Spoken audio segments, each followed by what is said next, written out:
আসসালামু আলাইকুম, কেমন আছেন সবাই? আশা করি ভালো আছেন। আজকে অনেক খুশি, কারণ দুপুরবেলা একটা নিউজ দেখলাম, ইসরায়েলে আগুন লাগছে।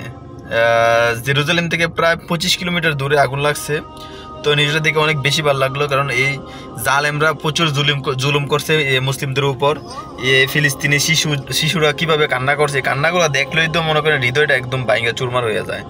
যেভাবে শিশুরা কান্না করে, কত মায়ের বুক খালি হয়েছে, আবার কত মা মারা গেছে, এতিম করে দিয়ে গেছে বাচ্চাদের। তো এগুলা দেখলে সত্যি অনেক খারাপ লাগে। কিন্তু এই জালেমরা প্রচুর অত্যাচার করছে, তাদের ভিতরে কোনো হৃদয় নাই, দিল নাই। তারা আমাদের মুসলিমদের উপর যেভাবে অত্যাচার করছে, এগুলো দেখলে সত্যি অনেক বেশি খারাপ লাগে। তো যাই হোক, আজকে অনেক খুশি এই কারণেই, কারণ জালেমদের উপরে এটা হওয়া উচিত ছিল।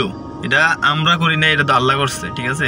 আল্লাহর মায়ের কোনটা মারবো তোমার বোঝার ক্ষমতা নাই। তো আল্লাহ মনে করে ছাড় দেয়, একদম ছাইরা দেয় না। আল্লাহ দেয় সবকিছুই দেয় প্রয়োজন মতো।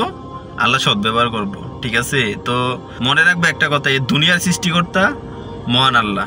তোমার সৃষ্টিকর্তা তোমার দিয়ে রাখছে, যেমনি খুশি এমনি চলতেছো, চলো, কোনো সমস্যা নাই। এগুলার হিসাব দিতে হবে।